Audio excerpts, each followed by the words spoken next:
Okay, now it's my pleasure to welcome Kafi Blumenfield to our club to speak today.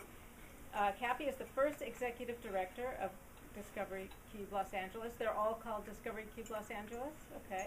Discovery Cube, LA and Discovery Cube Orange County. Okay, great. Which inspires and educates young people through engaging science-based programs and exhibits.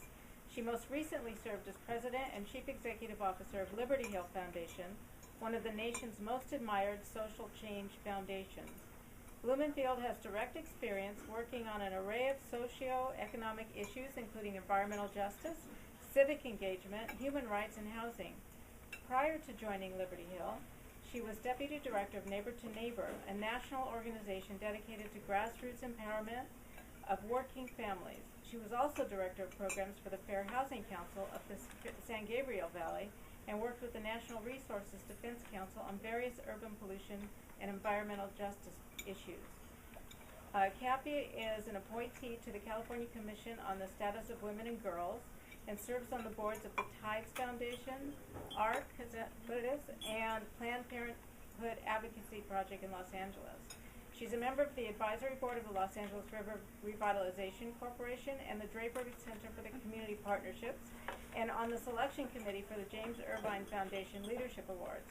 Her work has been recognized by organizations such as the National Women's Political Caucus, LA West Side, National Council of Negro Women, and the National Gay and Lesbian Task Force. She holds a law degree from UCLA and a BA from Pomona College. She and her husband live in Woodland Hills with their 2 children. So welcome, Kafi Blumenfield. It's so nice. I have to say, you start your day and sometimes you don't know Kafi, you can come up here. what you're going to expect. And I was already delighted to be here. And then just spending this first half an hour with all of you, I want to thank you for letting me be a part of the conversation. And your inspiration really touched me. Because, sometimes you get the right message at the right time, the right reminder, and I was very touched by that. So thank you. So let's see here. I'm going to just take a moment. Alrighty. So an official good afternoon and thank you. These are hard times for so many communities, and this club knows it, and they just don't know it. I am just so overwhelmed by all that you all are doing to try to repair the harms in the world. And this idea that service above self, I think that is tremendous, and it's a really helpful reminder. So thank you for that. So in front of you, I have some treats. Now let me see. Do you have treats back here?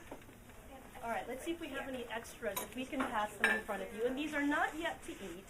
Of course, I've got 2 kids, a 9-year-old and a 6-year-old, and they saw me packaging all of this up. And, this is very, very difficult for them. But I am going to start this afternoon with a science experiment, or a little science, a moment of science. Does everyone have one of these? Mm-hmm. Yes. Okay. So don't eat them, and you can share if necessary. First, take all your items out, see what you have. All right? All right, we're going to reflect for a moment. And it's hard to see the moon last night, but imagine for a moment what the moon looks like when it's full. Maybe outside your home, or when you're driving in your car and you see the moon when it's full. How big does the moon look when it's full? So look in your bags, and I would like you to use your cookies and your candies to try to figure it out. Ask yourself, which of these treats can be compared to the size of the moon when held up in the sky at arm's length? So is it this big cookie? Is this how big the moon is when you look at it? Is this how big? Just hold it up and just get a sense. What do you think? You can shout it out to me. Chocolate chip cookie. You think chocolate chip cookie? Yeah, lifesaver. You think the lifesaver, the whole lifesaver? You think The big cookie? I think it's close to the horizon, this one. Uh-huh. Up high. Oh, look at you. I love being with you. Yeah.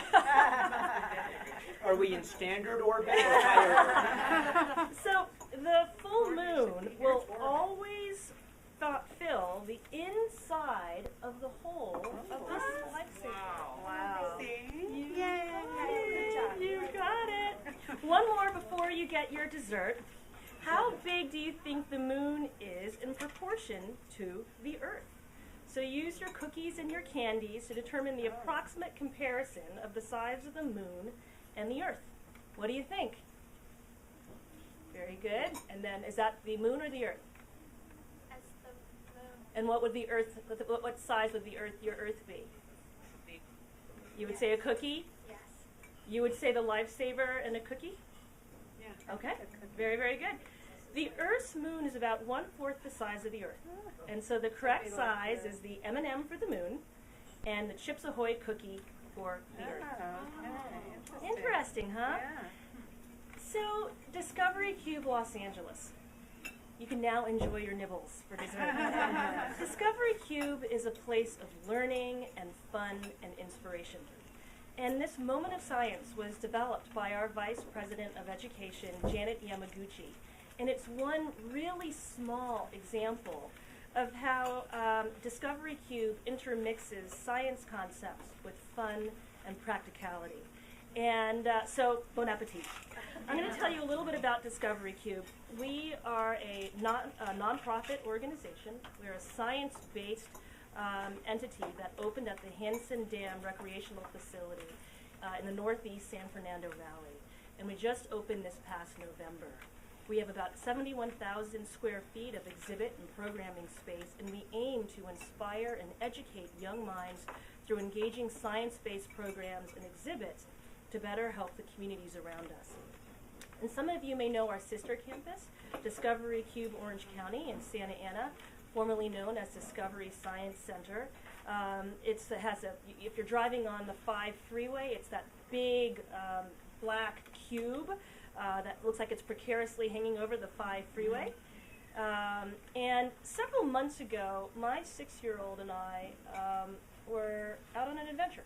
And we were invited to go take a look at the Discovery Science Center, now Discovery Cube Orange County. And we drove down to Orange County, and my son had just an unbelievable time. And it was a very different experience than just playing and kind of hanging out. I heard him asking questions about issues and science concepts that I hadn't heard him grapple with before. And even better than that, he wanted to do the experiences over and over and over again. And I am not an educator. That's not my background.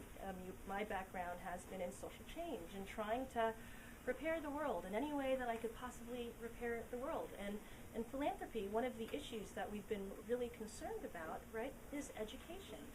And looking at how we can prepare folks for the pipeline of STEM jobs, right? I'm sure you've talked a little bit about this. So I was absolutely delighted with the experience at Discovery Cube. And when I had an opportunity to learn a little bit more, I said, yeah, let me hear a little bit more about this. So we opened in November. The site that we were sitting in had been vacant for about seven years. And we had to do a massive amount of construction in this site to get it ready to hold very large, both very large interactive exhibits as well as smaller exhibits.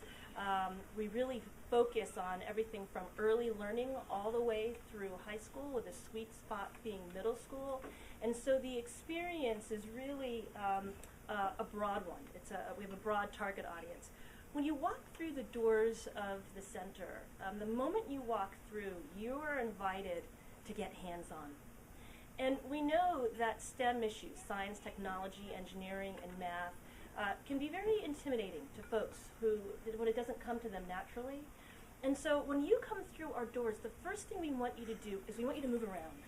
We want you to get hands-on, right? Because we think that science and STEM, all of these subjects it's about everyday life, and they are fun. Our work is not just about what we have in the building. I like to think of us as an ice cube. The tip of the iceberg, the tip of the iceberg above the water is what you see when you come into the center. And the larger mass of what we do is our classroom work with educators to teach them about the science standards, and working with adults to explore science concepts in a fun and inspiring way. So the Cube, again, with our sister organization having started over 15 years before us, is the third largest science educational outreach program in the nation, and it sees over 250,000 students every year in assemblies and environmental programs and in classroom lessons. And I just share that because while the building is just a wonderful and important resource, the conversation and the learning around STEM goes from the home to the Cube. So, digging a little bit deeper, I just want to underscore why I was particularly interested in this effort. Education in our country is at a crossroads, and especially in California. We're falling behind in science and math proficiency at an alarming rate compared to the rest of the U.S. and the world. Currently, California is 46 in math proficiency and tied 48 in science proficiency out of 50 states. Just out, you know? Yeah. We need to change that, and we need to move those numbers in a positive direction. A study from the Effective Programs for Elementary Science, a best evidence synthesis, has shown, no surprise, that hands-on learning, the small example like the one that we just did, hands-on learning is more likely to engage students and actually boost comprehension versus textbook readings and lectures. And so what do we need? We need them both. We're part of a movement that's revolutionizing the way that students and guests learn at museums. Discovery Cube focuses on 4 core initiatives and that bring our approach to education to life. First is STEM, which I talked a little bit about, and we want to raise the level of STEM proficiency with our students in the classroom. Healthy living, by teaching the importance of nutrition and having a healthy and active lifestyle while bringing an awareness to health issues, we think it's critically important. Early learning. This is about teaching young children, 5 and under, to read and to understand the concepts of numbers, interpret complex languages, and prepare to succeed in school. An interesting note is that one of the key factors of whether a student will go down the path of science and math is how well their reading skills are prior to 2nd grade. So reading is a crucial step for young learners. The last one is, and they're all my favorite, but this one is also my background, it's environmental stewardship. We want to create environmental stewards, who conserve and protect our limited resources and put into practice, it's what you all do, to put into practice concepts like reduce, reuse, and recycle, and to become champions for the environment. All of the exhibits are great. But I'll talk about 2 of my favorite ones really briefly so you can get a sense of what it's like for those of you who haven't been there. But on Thursday, we launched our new exhibit, which is called The Science of Hockey with LA's champions, the Kings. And I was delighted that you were there. I think probably one of the greatest Kings fans in the nation. I'm getting there. Certainly in Rotary circles, but thank you. Yes. And it's a high-tech, extremely well done exhibit. Oftentimes, when people come through the doors, they have very low expectations. They don't know what they're going to see. People have been disappointed for so many reasons, and they don't know what they're going to see when they go into something new. And folks will stop and they'll look in and they'll say, wow, I didn't know it was going to be this good. It's an extremely thoughtful, professional exhibit, and the museum, the whole museum, is one that we're always tinkering with and trying to improve and see whether or not we're getting it right. But the LA Kings exhibit is one that brings in many of the concepts that I just talked about. In the locker room, we're going to talk a little bit about what it takes to get healthy and fit. If you want to be a ice hockey player or any kind of athlete or a dancer, right? It takes dedication and a healthy lifestyle. And so we have to teach that. We just can't assume that people are going to wake up and our kids are going to know what it takes to have a healthy lifestyle. What is the science behind that? We're also teaching things like friction and looking at different surfaces and how the different surfaces react with a puck, and speed time and agility and sort of these wonderful concepts. Another exhibit that we have in the Cube, one of my favorites, is a much smaller exhibit. And it's on topography. And educators told our Vice President of Education that some of them were having a difficult time teaching topography in school. It's a subject that if you don't love it, it can be boring for some. And studying how the maps work, et cetera, I'm seeing all you nod. And so the education team began thinking about, well, how can we teach topography? And they thought, well, what do kids love? Kids love sandboxes, right? I mean, kids of any age. When you get like a bag of sand or a kind of a pot of sand, your hands just begin to touch it, to form it, and to meld it. And then we beam over our sandbox computer graphics so that you can see as you are building your mountain, or if you're creating your plane, or if you're building your river, what that will look like with the computer-generated imagery above it. And then, if you want to look at how water interacts with what you just created, you put your hand over the sandbox, and then a computer-generated image of water then interacts with the environment that you just created. Wow. And so it's things like that, and it's understanding that, you know, you have a lot of fun in a sandbox. Let's use that as a way to teach something like topography. Like you all, we are committed to championing the well-being of children and inspiring lasting and positive change on the world. And we know, like you all, what I'm hearing is that change really does take partners. Efforts like this one, I mean, there's so many reasons why it's important.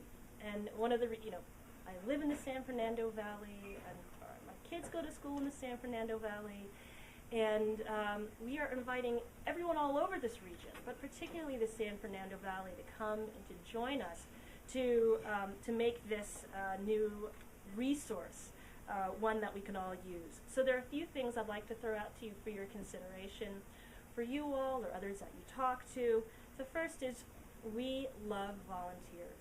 So, to give you a sense of who's coming through our doors, we've been open for about 4 months now. We didn't know what to expect. You have that nervousness. I'll never forget when, on the very first day when we opened in November, our Vice President of Operations went downstairs to open up the front door.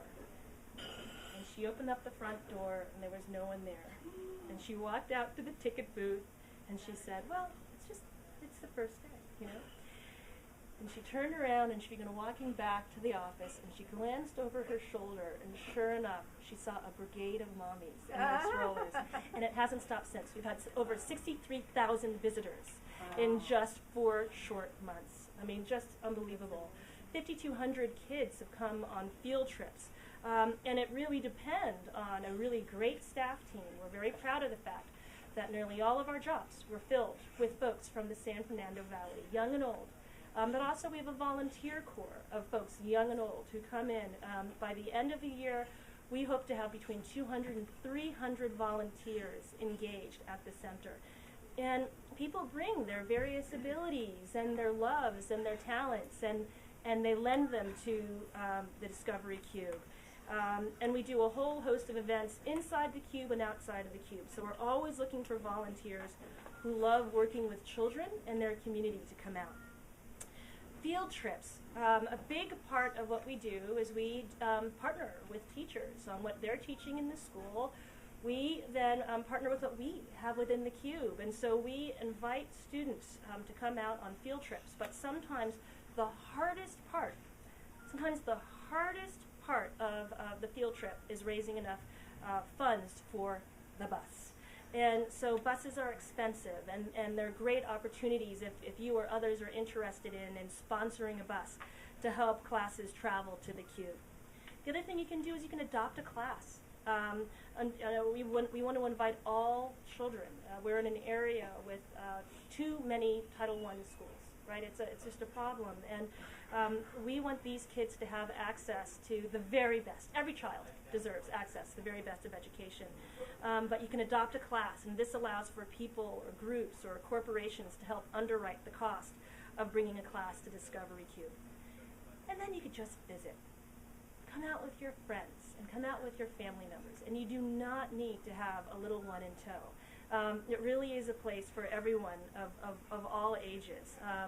Our guests, visitors, and our community are the biggest advocates. And we can use your help to spread the word and to the whole San Fernando Valley and beyond. So it is your cube. Discovery Cube is yours. You know, you could even, have a meeting there sometime if you want to. We welcome you to do that. And maybe in between sessions, you can come out and play on and learn on some of the exhibits that we have. This summer, to give you a sense of what's happening, we're gearing up for summer. Well, first of all, spring break is coming up first, and we expect it to be really big with the Science of Hockey exhibit. Then this summer, we'll be getting some new exhibits. We have, for the early learners area, we have Clifford the Big Red Dog coming in. Yay. We have a wonderful library right next door to us. And we're partnering with the library. As you know, the library is also struggling with their budgets, and the library next to us doesn't have volunteer readers right now. And so we're saying, well, we have the volunteers, you have the books.